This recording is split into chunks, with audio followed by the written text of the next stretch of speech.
ಹೇಳಿದ್ರು. ಬಹಳ ಮನಪೂರ್ವಕವಾಗಿ ಸಂತೋಷದಿಂದ ಈ ಪ್ರತಿಭಟನೆಯಲ್ಲಿ ನಿಮ್ಮ ಹೋರಾಟಕ್ಕೆ ಬೆಂಬಲ ಸೂಚಿಸಲಿಕ್ಕೆ ನಾನು ಬಂದಿದ್ದೇನೆ.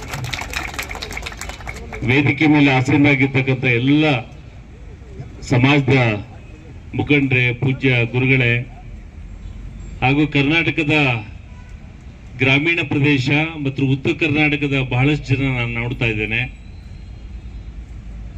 ಉತ್ತರ ಕರ್ನಾಟಕ ಜನ ಎದ್ದು ನಿಂತ್ರೆ ಒಂದು ಸ್ವಲ್ಪ ಹಳೆ ಮೈಸೂರು ಜನ ಎದ್ದೊಳೋದು ಸಾಧ್ಯ.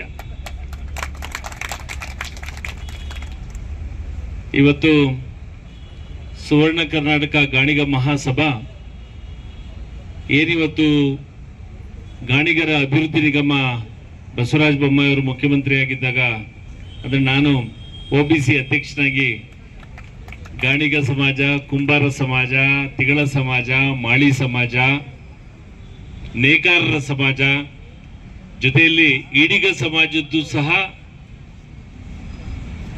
ಈ ಒಂದು ಪ್ರತ್ಯೇಕವಾದ ನಿಗಮ ಆಗಬೇಕು ನಾರಾಯಣಗುರುಗಳ ಹೆಸರಲ್ಲಿ ಅಂತ ಹೇಳಿ ಅವತ್ತು ಮಾಡಿದ್ರು. ಇವತ್ತು ಹಿಂದುಳಿದ ಸಮಾಜ 60% ಇರ್ತಕ್ಕಂಥ ನಮ್ಮ ರಾಜ್ಯದ ಜನಸಂಖ್ಯೆಯಲ್ಲಿ ಹಿಂದುಳಿದ ಸಮಾಜ ನಮ್ಮ ಹಕ್ಕುಗಳನ್ನ ಪಡಿಲಿಕ್ಕೆ ಸಮಪಾಲು, ಸಮಬಾಳ್ವೆ, ಸಮಾನ ಅವಕಾಶ ಅಂತೇಳಿ ಸಂವಿಧಾನ ತತ್ವವಾಗಿ ಏನಿದೆ ಅದರ ಪಾಲನ್ನ ಪಡಿಬೇಕು ಅಂತ ಹೇಳಿದ್ರೆ ಹೋರಾಟ ಮಾಡತಕ್ಕಂಥ ಅನಿವಾರ್ಯ ದುಸ್ಥಿತಿ ನಮಗೆ ಬಂದಿದೆ. ಆದ್ರೂ ಚಿಂತೆ ಬೇಡ. ಬಾಬಾ ಸಾಹೇಬ್ ಅಂಬೇಡ್ಕರ್ ಅವರು, ಜ್ಯೋತಿಬಾ ಫುಲೆರವರು ಬಹಳ ಸ್ಪಷ್ಟವಾಗಿ ಹೇಳಿದ್ದಾರೆ, ಅವಕಾಶಗಳು ತಟ್ಟೆಗೆ ಬಂದು ಬೀಳೋದಿಲ್ಲ, ನೀವು ಹೋರಾಟ ಮಾಡಲೇಬೇಕು, ಸಂಘಟನೆ ಮಾಡಲೇಬೇಕು, ನಮ್ಮ ಮಕ್ಕಳನ್ನ, ನಮ್ಮ ಜನಗಳನ್ನ ಸುಶಿಕ್ಷಿತರಾಗಿ ಮಾಡಲೇಬೇಕು ಅಂತ ಹೇಳಿದ್ದಾರೆ. ಆರ್ಗನೈಸ್ ಆಗಿ, ಸಂಘಟಿತರಾಗಿ, ಸುಶಿಕ್ಷಿತರಾಗಿ ನಿಮ್ಮ ಹಕ್ಕುಗಳಿಗಾಗಿ ಹೋರಾಟ ಮಾಡಿ ಅಂತ ಹೇಳಿದ್ದಾರೆ. ಇವತ್ತು ನನಗೆ ನಮ್ಮ ಗೆಳೆಯರು ನನ್ನ ಪರಿಚಯ ಮಾಡ್ತಾ ಹೇಳಿದ್ರು. ಇವತ್ತು ನಾನು ನಿನ್ನೆ ಭಕ್ತವತ್ಸಲಂ ಕಮಿಟಿಯ ವರದಿಯ ಬಗ್ಗೆ ನಮ್ಮ ಪಕ್ಷದ ಕಚೇರಿನಲ್ಲಿ ಚರ್ಚೆ ಆಯಿತು. ಭಕ್ತವತ್ಸಲಂ ಕಮಿಟಿ ಯಾತಕ್ಕೋಸ್ಕರ ಆಯಿತು? 33% ಹಿಂದುಳಿದ ವರ್ಗದವರಿಗೆ ಕೊಡ್ತಾ ಇದ್ದೀವಿ ಅಂತ ಹೇಳ್ತಾರೆ. ಆದ್ರೆ ಹಿಂದುಳಿದ ವರ್ಗದವರಿಗೆ ಕೊಡ್ತಾ ಇರ್ತಕ್ಕಂಥದ್ದು ಪ್ರವರ್ಗ 1 ಮತ್ತು 2A ಎರಡೂ ಸೇರಿದ್ರೆ ನಮಗೆ ಕೇವಲ 19% ಅಷ್ಟೇ. ಇನ್ನು ಉಳಿದಿದ್ದೆಲ್ಲ ಹಿಂದುಳಿದ ವರ್ಗ ಹೆಸರಿನಲ್ಲಿ ಇವತ್ತು ಬೇರೆಯವರು ಅದನ್ನ ಪಡಿತಾ ಇದ್ದಾರೆ. ನಾನು ಬೇರೆಯವ್ರು ಕೊಡಬೇಡಿ ಅಂತ ಹೇಳೋದಿಲ್ಲ. ಸಂವಿಧಾನವಾಗಿ ಇರ್ತಕ್ಕಂಥದ್ದು ಮೀಸಲಾತಿಯನ್ನ ಹಿಂದುಳಿದ ವರ್ಗಕ್ಕೆ, ಸಮಾಜಕ್ಕೆ ಯಾಕೆ ಕೊಡಬೇಕು ಅಂದ್ರೆ, ಇವತ್ತು ನಿಮ್ಗೆ ಗೊತ್ತಿರೋ ಹಾಗೆ ಪ್ರಜಾಪ್ರತಂತ್ರ ಮತ್ತು ಪ್ರಜಾಪ್ರಭುತ್ವ ವ್ಯವಸ್ಥೆ ಮತ್ತು ಕೈಗಾರಿಕಾ ಕ್ರಾಂತಿ ಆದ್ಮೇಲೆ ಆಫ್ಟರ್ ಇಂಡಸ್ಟ್ರಿಯಲ್ ರೆವಲ್ಯೂಷನ್ ನಮ್ಮ ಕುಲಕಸಬುಗಳನ್ನು ನಶಿಸಿ ಹೋಗಿವೆ. ನಮ್ಮ ಕುಲಕಸಬುಗಳನ್ನ ನಂಬಿ ನಾವು ಜೀವನವನ್ನ ಮಾಡ್ಲಿಕ್ಕೆ ಆಗೋದಿಲ್ಲ. ಮತ್ತು ಹಿಂದುಳಿದ ವರ್ಗದ ಸಮಾಜಗಳಲ್ಲಿ ಎಲ್ಲರ ಹತ್ರ ಲ್ಯಾಂಡ್ ಹೋಲ್ಡಿಂಗ್ಸ್ ಇಲ್ಲ. 90% ಜನಗಳ ಕೈಯಲ್ಲಿ ಲ್ಯಾಂಡ್ ಹೋಲ್ಡಿಂಗ್ಸ್ ಇಲ್ಲ. ನಾವೆಲ್ಲ ನಮ್ಮ ಕಸಬುಗಳನ್ನ ನಂಬ್ಕೊಂಡಿರ್ತಕ್ಕಂಥ ಜನ.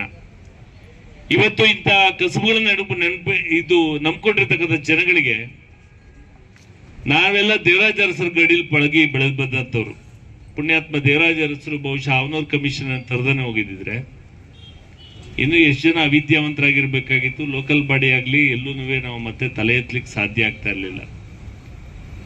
ಸ್ವತಂತ್ರ ಪೂರ್ವದಲ್ಲಿ ಕರ್ನಾಟಕದಲ್ಲಿ ಮೈಸೂರು ನಾಲ್ವಡಿ ಕೃಷ್ಣರಾಜೇಂದ್ರ ಒಡೆಯರ್ ಅವರ ಕಾಲದಲ್ಲಿ ಮಿಲ್ಲರ್ಸ್ ಕಮಿಷನ್ ಕಾನ್ಸ್ಟಿಟ್ಯೂಟ್ ಆಯ್ತು, ಹಂಟರ್ ಕಮಿಷನ್ ಕಾನ್ಸ್ಟಿಟ್ಯೂಟ್ ಆಯ್ತು. ಆಮೇಲೆ ತದನಂತರ ನಿಮ್ಗೆ ಗೊತ್ತಿದೆ ಎಷ್ಟು ಕಮಿಷನ್, ಚಿನ್ನಪ್ಪ ರೆಡ್ಡಿ ಅವರಾಗ್ಲಿ, ಇತ್ತೀಚೆಗೆ ಬಂದಿರತಕ್ಕಂಥ ಕಾಂತರಾಜ್ ಕಮಿಷನ್ ವರದಿ ಆಗ್ಲಿ, ಬಹಳಷ್ಟು ವರದಿಗಳನ್ನ ಇವತ್ತು ಈ ರೀತಿಯಾಗಿ ನೀವು ಹೋರಾಟ ಮಾಡ್ತಾ ಇದ್ದೀರಲ್ಲ, ನಾನು ನಿಮ್ಗೆ ಎಲ್ಲರಿಗೂ ಅಭಿನಂದನೆ ಹೇಳಲಿಕ್ಕೆ ಬಯಸ್ತೇನೆ. ವಿಶೇಷವಾಗಿ ಹೆಣ್ಮಕ್ಳಲ್ಲಿ ಮುಂದೆ ಕೂತ್ಕೊಂಡಿದ್ದೀರಲ್ಲ, ನಾನು ನಿಮ್ಗೆ ಯಾಕೆ ಮಾತಾಡ್ತೇನೆ ಅಂದ್ರೆ, ಯಾರು ಕೇಳದೊರ್ತಾಗಿ ತಾಯಿ ಸಹ ಅಳದೊರ್ತಾಗಿ ಮಕ್ಳಿಗೆ ಹಾಲು ಕುಡಿಸಲ್ವಂತೆ. ಇದು ಗಾದೆ ಮಾತು, ಅದು ನಿಜ. ನಮ್ಮ ಸ್ಥಿತಿ ಏನು, ನಾವು ಮೌನವಾಗಿದ್ರೆ ಸಮ್ಮತಿ ಲಕ್ಷಣ ಅಂತ ಹೇಳಿದ್ರೆ, ಮೌನಂ ಸಮ್ಮತಿ ಲಕ್ಷಣ. ಮೌನವಾಗಿದ್ರೆ ಇವ್ರು ಚೆನ್ನಾಗಿದ್ದಾರೆ, ಆರೋಗ್ಯವಾಗಿದ್ದಾರೆ, ನಮಗೇನು ಈ ಮಗುಗೇನು ಊಟ ಬೇಕಾಗಿಲ್ಲ ಅಂತ ಹೇಳ್ತಾರೆ. ಆದ್ರೆ ಇವತ್ತು KPSC ರಿಕ್ರೂಟ್ಮೆಂಟ್, ದಯವಿಟ್ಟು ನಾನು ಹೇಳ್ತೇನೆ, KPSC, UPSC, ಗ್ರಾಮ ಪಂಚಾಯತಿ, ಜಿಲ್ಲಾ ಪಂಚಾಯತಿ, ವಿಧಾನಸಭೆ, ವಿಧಾನ ಪರಿಷತ್ತು, ಡಿಸಿ, ಎಸ್ಪಿ, ಕೆಎಸ್ ಅಧಿಕಾರಿಗಳು ಮತ್ತು ಪಬ್ಲಿಕ್ ಡಿಸ್ಟ್ರಿಬ್ಯೂಷನ್ ಸಿಸ್ಟಮ್ ಅಂದ್ರೆ PDS ಲೈಸೆನ್ಸ್ ಆಗ್ಲಿ ಎಷ್ಟು ಜನ ಹಿಂದುಳಿದವ್ರಿಗೆ ಸಿಕ್ಕಿದ್ರ ಪ್ರಶ್ನೆ ಹಾಕೊಳ್ಳೋಣ. ದಯವಿಟ್ಟು ಬೇರೆ ಭಾಗಗಳಿಂದ ನೀವೆಲ್ಲ ಬಂದಿದ್ದೀರಾ. ನಿಮ್ಮ ಊರುಗಳಲ್ಲಿ ನಿಮ್ಗೆ ಗೊತ್ತು, ಒಂದು ರೇಷನ್ ಡಿಪೋ ಆದ್ರೂ ಅವ್ರಿಗೆ ಬೇಕು, ಒಂದು ಗ್ಯಾಸ್ ಏಜೆನ್ಸಿ ಇದ್ರು ಅವ್ರಿಗೆ ಬೇಕು. ಏನೋ SC ST ಪುಣ್ಯಾತ್ಮರು ಬಾಬಾ ಸಾಹೇಬ್ ಅಂಬೇಡ್ಕರ್ ಮಾಡ್ಕೊಟ್ಟಿದ್ದಾರೆ, ಅವ್ರು ಕೊಡ್ಲೇಬೇಕು, ಕೊಡ್ತಾರೆ. ನಾನು ಹೇಳೋದನ್ನ ಕೇಳಿಸ್ಕೊಳ್ಳಿ, ನಾನು ಯಾರನ್ನೂ ಎತ್ಕಟ್ಟಿ ಮಾತಾಡ್ತಾ ಇಲ್ಲ. ಆದ್ರೆ ಮಕ್ಕಳು 5 ಜನ ಇದ್ರೆ ಒಬ್ಬ ತಂದೆ ತಾಯಿಗೆ 5 ಮಕ್ಕಳಿಗೂ ಸಮನಾಗಿ ಕೊಡ್ಬೇಕು, ಅವಕಾಶ ಕಲ್ಪಿಸ್ಕೊಡ್ಬೇಕು. ಆದ್ರೆ ಇವತ್ತಿನ ವ್ಯವಸ್ಥೆನಲ್ಲಿ ನಾವು ಹಿಂದುಳಿದ ವರ್ಗದ ಸಮಾಜದ ಜನ ಈ ರೀತಿಯಾಗಿ ನಮ್ಮ ಬೇಕು ಬೇಡಗಳ ಬಗ್ಗೆ ನಾವು ಕೇಳದೇನೆ ಹೋದ್ರೆ ಖಂಡಿತವಾಗ್ಲೂ ಹೇಳ್ತೇನೆ, ಮುಂದಿನ ದಿನಗಳಲ್ಲಿ ನಾವು ಇದ್ದು ಇಲ್ಲದ ಹಾಗೆ. ನಾನು ವಿಧಾನಸಭೆಯಲ್ಲಿ MLA ಆಗಿದ್ದಾಗ ಪುಟ್ಟಸ್ವಾಮಿ ಅವರು ಸಹಕಾರಿ ಸಚಿವರಾಗಿದ್ರು. ನಾನು ಕಾಂಗ್ರೆಸ್ ಅವತ್ತು MLA ಆಗಿದ್ದೆ, ಅವರು ಬಿಜೆಪಿಯಿಂದ ಮಂತ್ರಿಗಳಾಗಿದ್ರು.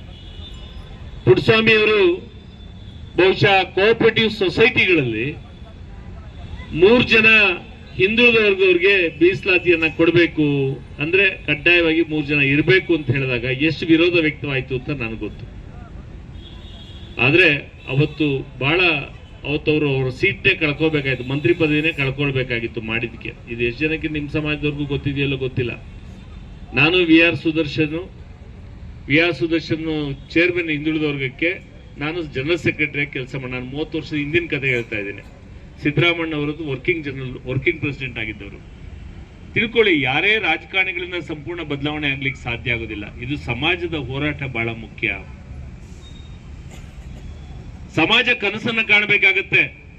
ನಾವು ಈ ದೇಶದ ಪ್ರಜೆಗಳು, ನಮಗೂ ಸಹ ಹಕ್ಕು ಬೇಕು. ನಮಗೂ ಆಸೆ ಇದೆಯಲ್ವ, ನಮ್ಮ ಮಕ್ಕಳು IAS ಮಾಡಬೇಕು, KS ಮಾಡಬೇಕು, ಒಬ್ಬ MLC ಆಗ್ಬೇಕು, ಒಬ್ಬ MP ಆಗ್ಬೇಕು, ಮಂತ್ರಿ ಆಗ್ಬೇಕು, ನಾವು ರಾಜಾರೋಷವಾಗಿ ವಿಧಾನಸೌಧಕ್ಕೆ ಮೆಟ್ಲು ಹತ್ಕೊಂಡು ಹೋಗ್ಬೇಕು ಅಂತಕ್ಕಂಥ ಆಸೆ ಇದೆಯಲ್ಲ. ಜಿಲ್ಲಾ ಪಂಚಾಯತಿ ಆಗ್ಬೇಕು, ಯಾರೋ ಒಬ್ರು ಇದ್ರೆ ತಾನೆ ನಮ್ಮನ್ನ ಒಳಗಡೆ ಕರೆದು ಕೂತ್ಕೊಂಡು ಮಾತಾಡ್ತೀನಿ, ಕಷ್ಟ ಏನು ಸುಖೇನು ಅಂತ ಕೇಳಲಿಕ್ಕೆ ಸಾಧ್ಯ. ಇದು ಬಹಳ ಮುಖ್ಯ.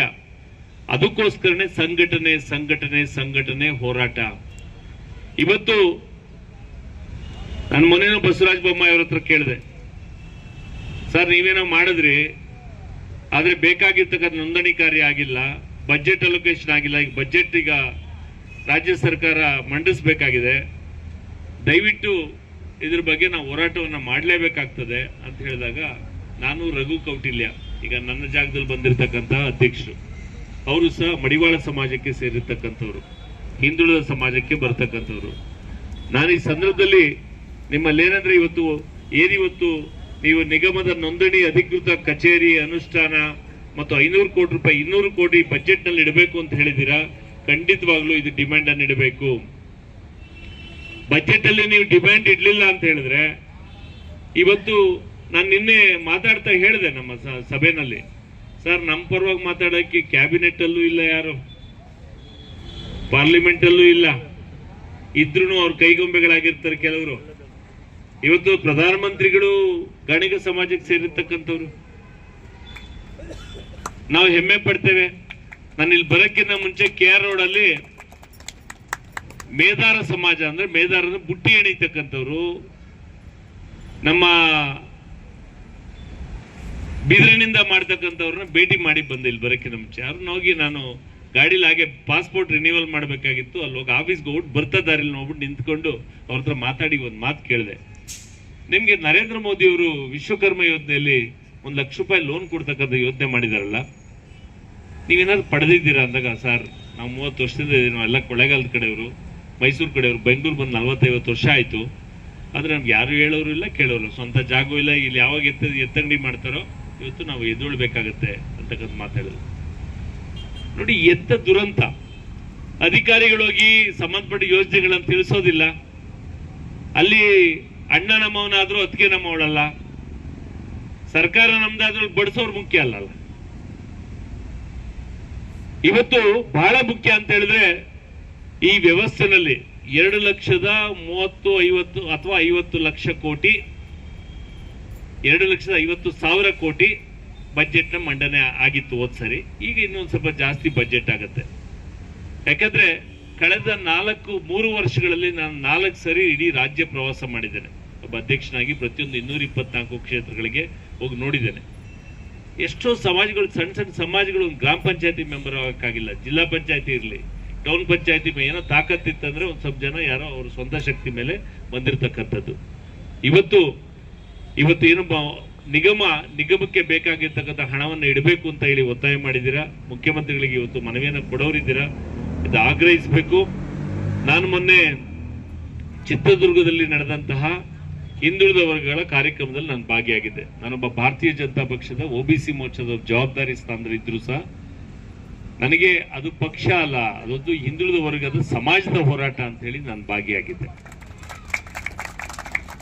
ಯಾಕೆ ಅಂತ ಹೇಳಿದ್ರೆ, ಕೋರ್ಟ್ಗಳಲ್ಲಿ ಮೀಸಲಾತಿನೋ ಮತ್ತೊಂದು ಸೌಲಭ್ಯ ಕೊಡಬೇಕು ಅಂತ ಹೋದಾಗ ಏನ್ ಕೇಳ್ತಾರೆ, ವೈಜ್ಞಾನಿಕ ತಳಹದಿ ಇದೆಯಾ, do you have a scientific basis for your demand ಅಂತ ಹೇಳಿದ್ರೆ. ವೈಜ್ಞಾನಿಕ ನೀವು ಬೇಡಿಕೆಗಳನ್ನು ಇಡ್ತೀರಾ, ಮೀಸಲಾತಿ ಕೊಡಿ ಅಂತ ಹೇಳ್ತೀರಾ, ಆದ್ರೆ ಮೀಸಲಾತಿಗೆ ವೈಜ್ಞಾನಿಕ ವರದಿ ಇದೆಯಾ ಅಂದ್ರೆ ಎಲ್ಲೂ ಇಲ್ಲ.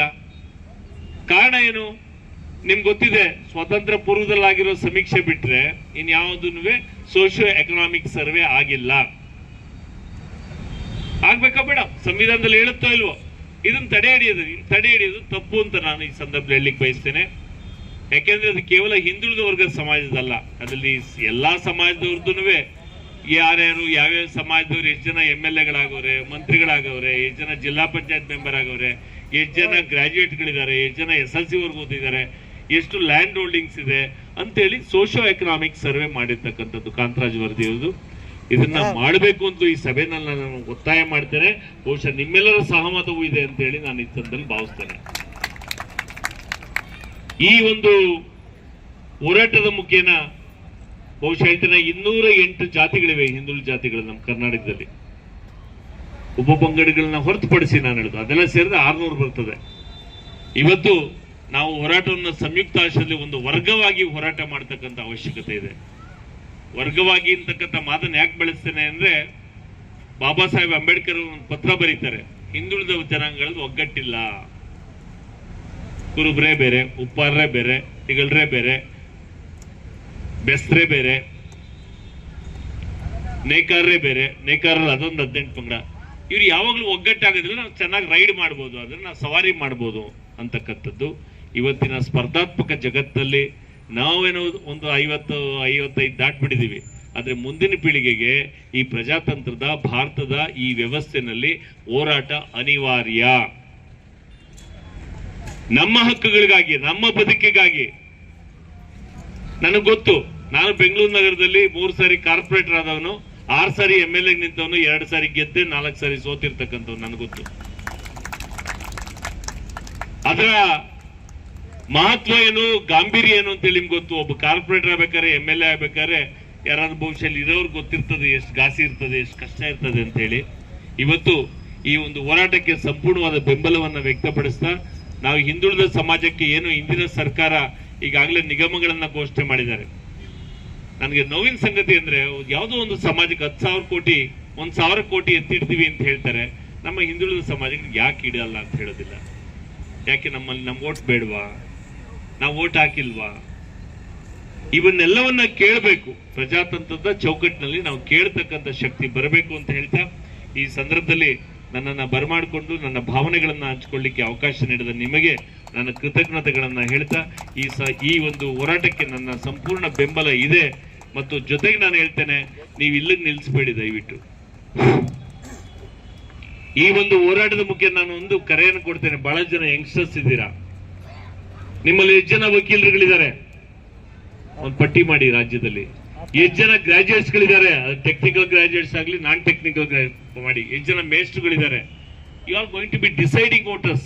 ನಿಮ್ಮ ಗ್ರಾಜುಯೇಟ್ ಕಾನ್ಸ್ಟಿಟ್ಯೂನ್ಸಿಲಿ, ನಿಮ್ಮ ಟೀಚರ್ಸ್ ಕಾನ್ಸ್ಟಿಟ್ಯೂನ್ಸಿಲಿ ನಿಮ್ಮ ವೋಟ್ಗಳು ಡಿಸೈಡಿಂಗ್ ಆಗ್ತವೆ. ಹಿಂದುಳಿದ ವರ್ಗದವ್ರು ಏನಾದ್ರು ಒಗ್ಗಟ್ಟಾಗ್ಬಿಟ್ರೆ ಯಾರು ಅಲ್ಲಾಡ್ಸಕ್ಕಾಗಲ್ಲ, ಬರ್ದಿಟ್ಕೊಳ್ಳಿ.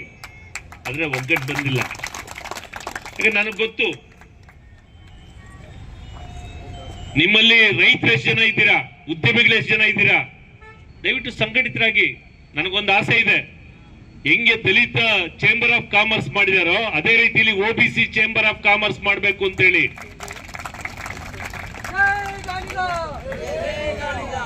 ಇವತ್ತು ನಿಮ್ಮ ಪುಣ್ಯವೇನೋ ಮತ್ತೆ ಪ್ರೆಸ್ಡ್ ಆಯಿಲ್ ಬರ್ತಕ್ಕಂಥ ಜನಗಳಿಗೆ ಗೊತ್ತಾಗ್ತಾ ಇದೆ. ಕಾರ್ಖಾನೆಗಳಲ್ಲಿ ಉತ್ಪಾದನೆ ಆಗ್ತಕ್ಕಂಥ ನಮ್ಮ ತೈಲ ಅಥವಾ ಏನಿದೆ ಎಣ್ಣೆ ಇವತ್ತು ಎಷ್ಟು ವಿಷಕಾರಿ, ಎಷ್ಟು ಅಪಾಯಕಾರಿ, ಹೇಗೆ ಉದ್ಯಮ ಮೋಸ ಮಾಡ್ತಾ ಇದ್ದಾರೆ ಜನಗಳಿಗೆ ಅಂತೇಳಿ ಜನಗಳಲ್ಲಿ ಜಾಗೃತಿ ಬರ್ತಾ ಇದೆ.